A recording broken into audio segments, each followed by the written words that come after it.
hub, and spoke. Audio Collective. Hey guys, it's Mike Rogie from Mountain Gazette. This is Kat Craddock from Sever. And we have both been on this podcast feed, and this is the Best of Summer series. You should subscribe to Kat's magazine. You should subscribe to Mike's magazine. There you go. That's our ad. Ads are dumb. Magazines are sweet. Enjoy the pod. Control is new from Commercial Type, originally drawn for interview by Christian Schwartz and Miguel Reyes. This sans serif is designed for flexibility and can bring tasteful modernism or 70s tight-knot touching exuberance to any layout. See Control and download a free trial version at commercialtype.com.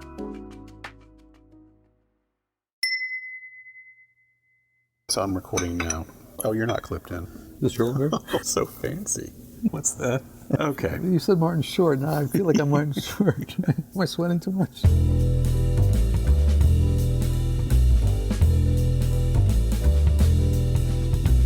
This is Print is Dead, Long Live Print, a podcast about magazines and the people who made and make them. I'm Deborah Bishop. I'm Patrick Mitchell. Dutch-born, California-bred designer Hans Teensma, a multiple National Magazine Award winner at major publications like Outside, Rolling Stone, Rocky Mountain Magazine, and New England Monthly, lives by the motto to have and to hold, his full-throated, explicit endorsement of the value of ink on paper. His early life in Holland was deeply immersed in the Dutch creative culture. As a boy growing up in The Hague, he says, You didn't know the difference between kunst and life. It's all the same. I visited Hans, a valued mentor who played a major role in my career, near his home in the Berkshire foothills of western Massachusetts. Let's meet Hans. So, Hans, thank you. We're here in South Hadley, Massachusetts, in a restaurant called Thai Place, and I think it's a Thai place, right? Every indication, it looks like the place. And I thought you might want to say hello to our massive Dutch audience and welcome them to the podcast. Is there a mass audience out there from Holland? Well, goeiedag, and dit is met Hans, and I am now going to join all the people born below sea level and wish you a happy day. Thank you. So, we're going to talk about your beginnings, and so maybe you could just rattle off kind of your background from where you were born and who your family was, how you were brought up. Real quickly, I was born at a very early age, below sea level in Holland, The Hague, came over at age about 10. Moved to LA, grew up in Bellflower, Artesia, where all the famous Pixar and Disney people grew up, but I didn't meet them until too late. But I had a very happy childhood in Holland. I do remember many, many wonderful experiences out there, and I think it might have influenced me because I'm just a happy kid. The glass is half full at the top, which is even more interesting. I have to ask, did you ever put your finger in a dike? No, I think that's well, we know that story long ago, but yes, right. But I was never called to action. Good. But I do love the Dutch masters and the Dutch graphic designers, and every time I hear the word Dutch, I perk up. So it stayed with me a lot. So were you aware of design even at that point? Did it just kind of surround you? I think it did. I mean, as an art director, many art directors that I know, we try to do everything. We want to be illustrators, typographers, photographers. We do everything. And I was doing everything since I was, walking. You didn't know the difference between kunst and life. It's all the same. And all the Dutch books that I was given and took back with me to America. And I've always had those. I grew up with those comic books and the very un-PC comic books that were from the 50s. Right. And I took every art class there was in LA. I went to Long Beach State for my university. What did your parents do? My dad was an engineer, technical engineer, as a draftsman. He designed Her Majesty's ships, and when he came over to America, he had to switch over to cranes and all kinds of large... Why did you guys move to the U.S.? I think it was because this was the land of opportunity in 1960. This was the land of milk and honey. We had Eisenhower as president, soon to be Kennedy. So this wasn't a transfer. This was a choice to move. Yeah, we were on a list to legally immigrate either to Brazil or to America, and we got on the list, and America came up first. So we had some sponsors here who greeted us, and we didn't know what we were going to do, except this was the land of of opportunities, and the Cadillacs had huge fins, and Chevrolets. Don't forget the '59 Chevy. I mean, things were just, fantastic. I mean, we got all of our dishes and towels in boxes of Tide. It was just wealth and happiness and optimism. How big is your family? I have 3 brothers and a sister, so 5 altogether, and we're all spread out all over the United States. Any of them choose a creative life? Not in my opinion. They're all very dedicated civil servants. They all went into government work, and real interesting, they love nature and gardening and weather and all that stuff, but they're not artists. And my mother, who was a Hausfrau, did not know there was anything besides housework, but super optimistic, great sense of humor, and I think that really made me what I am today. You said you went to, Long Beach State? Yeah, University of California, Long Beach, and I had a fantastic professor named George Turnbull, graduated in '75, and until he passed last year, I was still in touch with him. He was my mentor, and I went to see him in Northern California, where he stopped teaching to raise quarter horses, which was another big plus for me. Was it a big design school? The college was really good for graphic design and art, and the department was really substantial. I remember we used to have joint portfolio reviews with Art Center, and Art Center was, really good. There's people masters. But what we had that Art Center doesn't have is all the other classes that you have to attend. So our artwork had a lot of content and concept and stuff to it that they didn't have. They had the super skills for art and design, but we had concepts. We took our stuff from philosophy and Chinese history and all that kind of stuff and worked it into our work. Unconsciously, we just were always thinking of the narrative in design. So I think we excelled in that sense. What was your major called? I think they just started the BFA program there, so it was just art. But I took every art class. It took me 6 years to graduate because I couldn't say no to any class. Printmaking, design, illustration, photography. I just didn't want to leave. I just loved it all. Had you at any point that young started to zero in on magazines? No, as a matter of fact, the day I graduated, I moved to San Francisco Bay Area because I didn't want to get stuck in LA because I don't like that much traffic. And my goal all along is to get out of LA as soon as I could. And so I moved to the Bay Area and thought, what am I going to do? And I pounded the pavement and tried this and that. And about a year later, after working as a graphic designer at a photography studio, I said, hey, wait a minute. What I like to do is educate and entertain. And the only thing I thought of that did that was magazines. I thought magazines educate and entertain, and I didn't want to do advertising, logos, all other kind of stuff. So I was bird watching with my good friend Peter Matheson. He said, hey, there's a new magazine started by Rolling Stone in San Francisco called Outside. Why don't you go look them up? And I did, and timing was perfect. I think I was prepared. I put together a portfolio of all my photographs, all my concepts, all my art, using Letraset. and I put together a portfolio, which I still have to this day. And I walked in there and I lucked out because they just decided to get rid of their art director. And I took over my very first job as paste up, design, and a week later, art director. So it's 1977, you're in San Francisco, and you're now the art director of Outside Magazine. Couldn't believe it, yeah. I mean, I was 27 years old. I'd never done anything like this before. Could you ignore the fact that you were in the same building as one of the most important magazines in the history of the world? Oh man, that was part of it. Yeah. I mean, it was brick and ferns everywhere.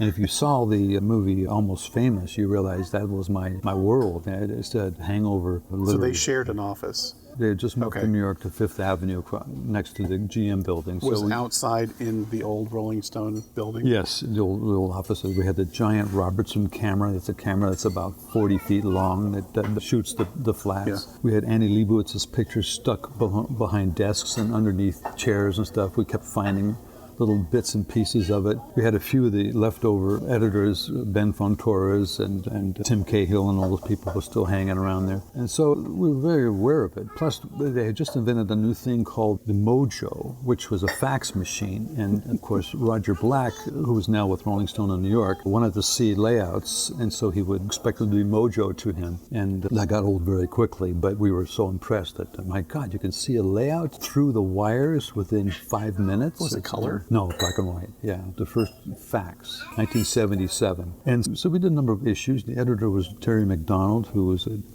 terrific startup magazine editor. Legend. a legend indeed. And then next thing you know, Jann Wenner sold it to Mariah in Chicago, which eventually moved to Santa Fe. And so Outside Magazine is one of the few magazines, my 20 magazines, that are still living. How new was it when you got there? Brand new. So you were there for issue 1. No, that was maybe issue 4, but Virginia Team was at CBS in Tennessee was the official art director, but it was still finding its feet, so we were just really starting it. I remember it back then. Was there a direction from on top to make the design feel related to Rolling Stone? Not at all, no. So you think it was more of the time than of Rolling Stone, that style of typography, three-dimensional fonts, etc.? Yeah, I brought my fonts, and then Roger definitely liked a few more than others, but I would, Gigio got brought into the fold, but in a few rules, but mostly it was my doing, because typography was my thing even at that young age with unexperienced, and I faked my way through them as a magazine completely, because I just knew type and I knew what I liked. Was this Jann Wenner's idea, Outside Magazine? Yes and no. It was probably had a lot to do with Jann having the resource to do something like this. It was a great idea. But my next magazine, which I'll talk about in a second, was really the forerunner of Outside. But so when he sold it, Terry and I moved to New York, because it wasn't officially sold yet. So we decided to just kind of keep it going in New York. But then we realized soon that it was not going to go anywhere. He sold it completely, and then I was invited to stay working for Rolling Stone in New York with Mary Shanahan and Greg Scott. So the three of us were designing the magazine at that time. How long were you in New York for? I was in New York about 8 months, just as I was in San Francisco. So one thing changes after another. And I got an invitation to move to Denver to start a magazine called Rocky Mountain Magazine by a guy named Terry Sieg, who went to Jann Wenner a year before that to try to do a magazine called Outdoor Magazine.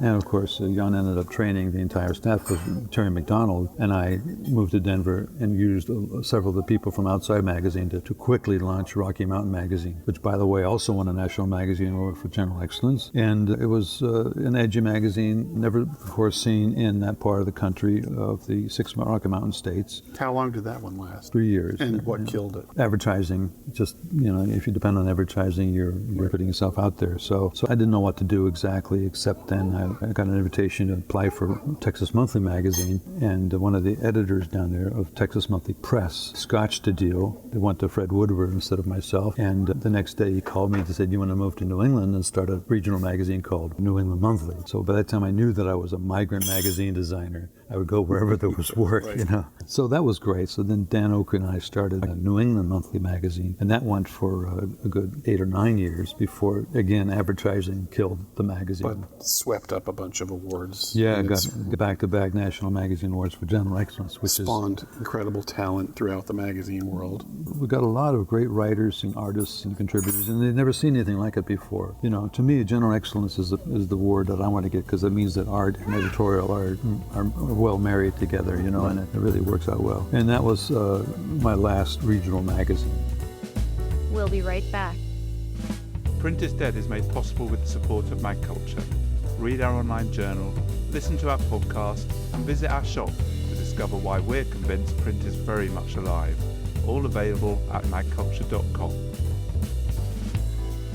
So around 1990, you find yourself in the foothills of the Berkshires in this beautiful part of the country, and the magazine that brought you here is gone. You and a bunch of other people were stranded, and you had an inspiration. I quit the magazine, one of the first jobs I ever quit, because I really thought about that time in 1990 that it was more like 88, that I said, I want to do my own thing, and I'll consult. And that didn't last long, because nobody wants a consultant. So my associates, Tim Gaber and Mike Grinley, took over, and they did a great job taking it to the next step. Dan Okrent also left the magazine. And so I started Impress in 88, the year I got married at 37. And I thought, okay, this is going to be fun. Why Impress? I just love printing, and I just love the double entendre of I want to make something special, to make something good, and I want to put ink on paper, because I still believe, and I still believe forever, that ink should be on paper. And so we did a few magazines, we did a few redesigns, we got invited to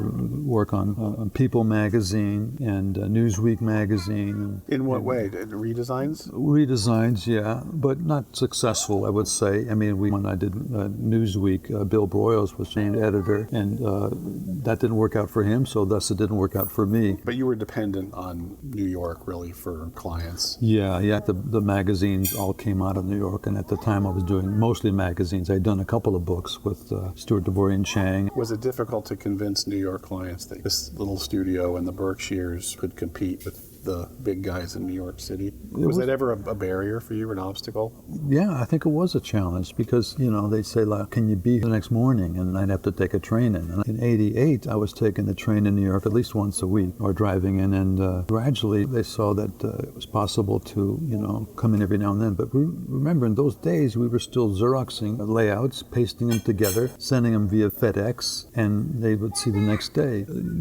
Apple just came out. And Dan Okrent, who was in New York at the time, and I started a magazine. It was a spin-off of Life. We called it Our Times, which was the first young magazine. So we would try different things, but they never really got past issue 1. But I had a low overhead. I'm in New England, I'm enjoying my evenings, and it wasn't a problem at all, just doing freelance work here and there. So your new studio, Impress, is up and running, and you're working with clients around the country and in New York. And then one day, your doorbell rings. And a guy named Jake Weinbaum said, "Hey, you want to do a magazine about air and space?" And I said, sure. So we went down to D.C. where he was. Jake was an editor at U.S. News? No, he was a marketing guy. Okay. U.S. News, but he had an idea for a magazine. At first it was air and space, and that didn't work. And then it was windsurfing, and I couldn't stand up straight, so that didn't work. And then he had an idea for a family magazine. And so we did a bunch of mock-ups of a magazine called Family Fun, which wasn't my idea for a good title, but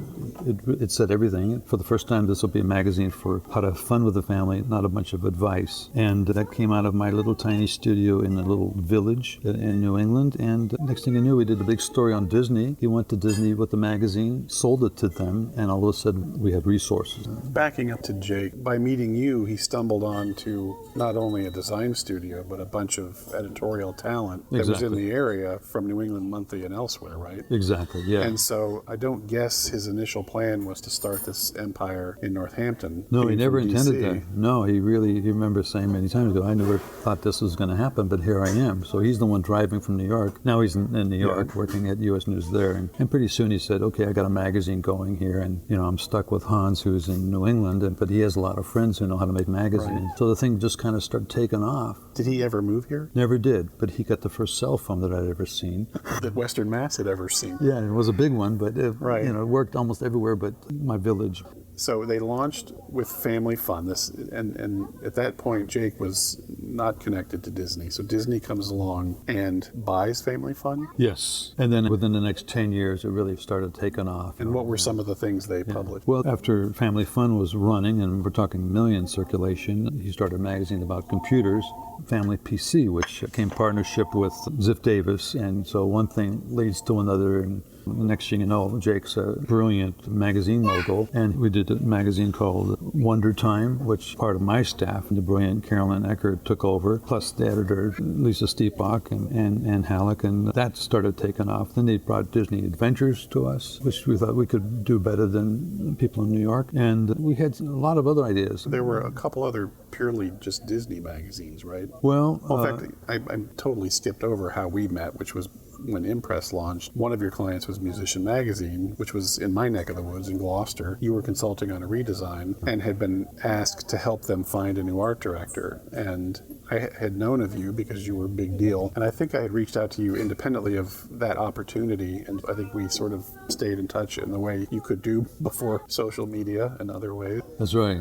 And right place, right time, you brought me in to interview for Musician. I got the job. We got to work together for a couple issues. And then fast forward, but not too much, we had started a kind of a friendship. And at some point, Disney came to you with this idea for a Sunday newspaper magazine called Disney's Big Time. That's right. And then we got a chance to collaborate on that. And I would come out here to visit you in Northampton and work weekends. And then one other time, this was a bigger thing for me, you got called in to pitch designing Fast Company. Yeah.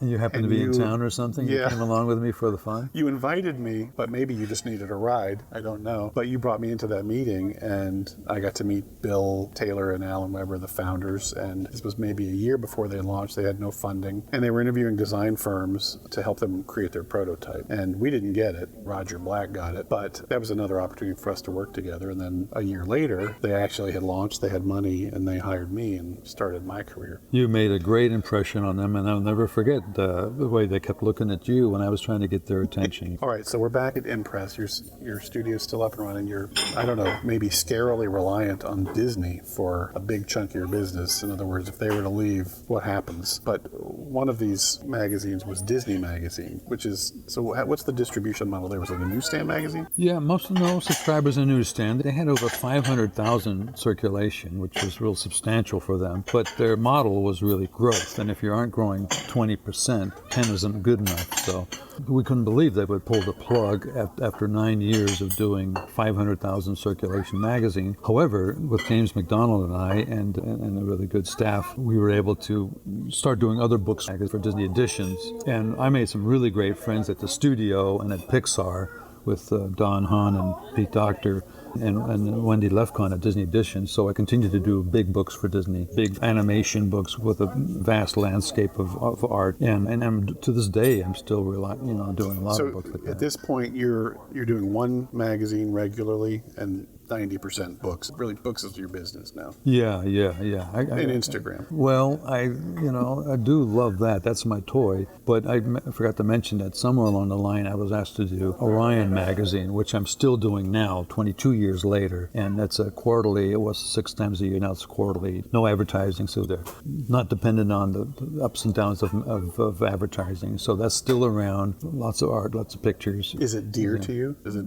occupy a special place? Yes. It's everything I believe. I believe in interesting art, interesting stories that make a difference. For the listeners, what is Orion magazine? Well, it's a magazine that kind of heals the fractured relationship between nature and people, With art, poetry, culture, you can actually celebrate nature in a very practical way, and also you aspire to getting people to relate to the natural world and help sustain it. So that more than ever, almost every year since then, it's more important to keep that one going. And I really do love the magazine. I would probably do that if I didn't need a job. The question I'd like to ask is print dead? I do not think print is dead. Orion seems to agree with you. Well, for a while, Orion was headed toward digital edition only. And I kept thinking, are you sure you want to do this? Because, my philosophy, my business card says to have and hold. You can't have and hold something that's digital. And the audience, I know, is a little more conservative, and conservation is their name. They do like to, curl up and read a magazine from beginning to end and touch it and relate to it and get back to it and keep it. And I think there's a great place for Orion blogs and online and so forth. But I don't think that one's going to go anywhere. And I think that's a good example of why we need a printed magazine. Does your business card really say to have and to hold? It does, yeah. I did not know that. That's a great line. So you're obviously still inspired about what you do. What inspires you about print? I just love to see things and know that they're going to be there when I turn off the light and put it in place. I like to write on it. I like to touch it. I like to stick it on the shelf and put it on my desk. To have and hold, as I said, is my philosophy and my business card. I was the first person to buy an iPad when it came out because I really think it's a terrific interactive kind of thing. And I love my iPhone, even if it's mostly a camera for me. But I do think that print isn't going anywhere. I've seen a lot of bookstores closed, the Borders closed, everything closed. And yet I go to Barnes & Noble and I go to the magazine section and I find myself there for an hour just picking things up, flipping through them. And I know it's more vertical than it was in the past days when the content was more horizontal. But there's something for everybody there. And I'm a firm believer, and I'll be the last person to say print is dead. We'll be right back. Print is Dead is made possible by the support of the Society of Publication Designers. The SPD powers the future of visual storytelling, setting the standard for editorial excellence and shaping the future of visual culture. For more information, visit spd.org. Okay, so you've made it clear you're dedicated to print. However, you find yourself at this stage in your life as a late-in-life Instagram influencer. Yeah. The reason we're here today in Western Mass is I came to see Hans's show at the Ready Wipe Gallery, a funky little gallery in downtown Holyoke, Mass. And why don't you tell me a little bit about this? Well, it's a good topic, the theme being print and digital. Here I am, being invited about 3 years ago to join the Instagram community. I don't like Facebook because it's too much of a black hole. I get sucked into it. But I love the idea of a picture a day or a picture every other day that kind of tells 1,000 words. But it's a beautiful way to relate to something you've seen that's interesting. My colleague Moira Gretto says it's a little in between times during the day, or as my other colleague Carolyn Eckert, who's the aforementioned art director of Wonder Time, it's a moment to capture something special, unique, emotional, graphic. And we thought, well, this is great. We're posting it. We like each other. We just kind of continue this. To me, it's a puppet show where I can entertain people, going back to 1977 to educate and entertain, although it's more entertainment than education. And somebody said, would you like to have a show at this gallery? And all of a sudden, we're finding ourselves printing these little ethereal squares into these 12 by 12 giclées on archival paper with archival inks, and people coming to see it with lights on it. And they're all shot on iPhone. All shot on iPhone. Yeah, everything was an iPhone 6 or 7, and people are walking around with little cheese plates and wine saying, oh, look, what's the artist thinking here? And they go, well, I was thinking this is a long drive. It's a beautiful icy storm. I think we'll take a picture of it. And all of a sudden we realized that print is not dead. The Instagram ethereal pictures have a whole new life on the wall. And, we put up about 200 of them. We're not selling them. We're not making a living on them. They're just to entertain, enjoy. But we do have about 2 years worth of Christmas presents now to give out to people. Well, I find your Instagram very inspiring. I mean, I'm jealous because I wish I could spend the amount of time that you appear to be spending on it. It's so good. I mean, you're not shooting what you ate today. You've got a concept, and you make short films, and you make beautiful photos, and there's always a story. It's a continuation of what you've spent your entire career doing. And to see it in the context of an art gallery with your colleagues was, I don't know. I mean, on the one hand, none of you profess to be artists in that way, and yet in that context, you're really great artists. These Instagram feeds are incredible. So I don't know if that's your future, but I hope it is. I think it'll remain my future because mostly since I graduated or since I was a boy growing up in Holland, I just love what I do. If I didn't have to make a living, I'd still be doing the exact same thing. I'd be making a magazine to educate and entertain, and I would be making books because I love books. I love to have and hold, and I would be taking pictures, When the iPhone 21 comes out, I'm going to be the first one there taking pictures and entertaining people, Well, for all of you wannabe influencers, check out @Teensma on Instagram. You won't be sorry, and hopefully you'll learn a thing or two. So I have a little set of rapid fire questions, and we'll just go right into it. Number one, what is your favorite color? Well, it used to be the rainbow, but that's too cliche, so now I'm going to say it's just PMS 405. All right, look that one up, people. Who is or are your mentors? Well, the guy that taught me in 74, 75, George Turnbull, who raised quarter horses, he's still the voice in my head. When I finish a layout, he says, what if? And I'm going, oh yeah, what if? So he's still it. Favorite band? It has to be the Beatles. Yeah, and the song is Flying because it's such a goofy, crazy song where they don't even have any words. I just love how imaginative they were. Did you see the movie yesterday? I was going to see it tomorrow. Favorite font? Scala serif. Okay, this is an important question to me because it's how I define myself. I'm definitely a journey person, but are you destination or journey? I am journey person, yeah. I love the route, no matter where it goes. Even if the route makes you forget what the destination was. Especially if, yes. Yeah. Okay. Coffee or tea? Coffee. How? With milk, lots of milk. Coke or Pepsi? I hate them both. Good. Yeah, green Good. tea with honey. Are you a morning person or a night person? The nights are infinite. I've never done, so I guess I'm a night person. Do you have any particular philosophy about that? I'm a night person, and I swear by it. No, I find myself very, very, very perked up in the morning, but usually it's the birds that wake me up because I'm still working. A laptop or desktop? My laptop is my desktop. I don't even know the difference because I plug it into a big monitor, and I could never work on a small screen. Right. Serif or sans? I love serif. Serif is my thing, which makes sans serif exciting when you do use it once in a while. A few years ago when I came out to visit you. I think it was a fall day. It was kind of wet and rainy. You took me out to see the labyrinth that you've built. And years later now, I'm way more into hiking. I'm in the woods more, and I've started thinking about your labyrinth, which is very well documented on your Instagram. And I wanted to ask you, I know this is a super important thing to you. At the time, it just kind of went over my head, but now with my new appreciation for nature, I kind of wanted to get your take on where it came from, how you named it, what its purpose is. So tell us about how it got started.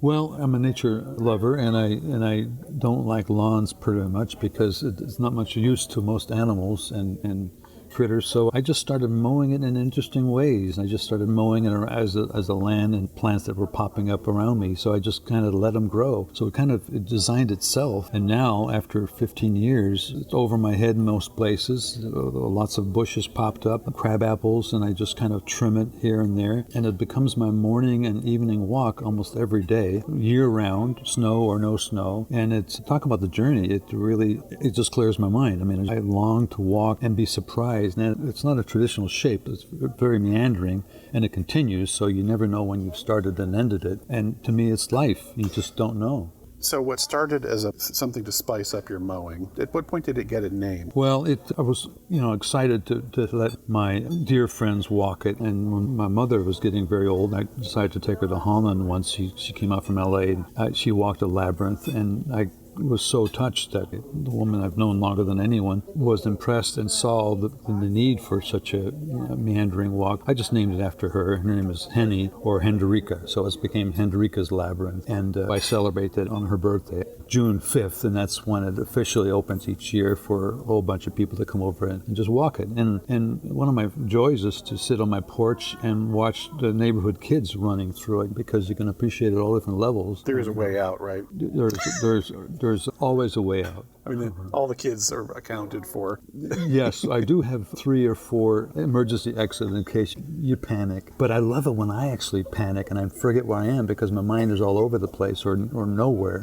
And clearing the mind is a very healthy thing to do every now and then. And I really think, oh dear, am I lost?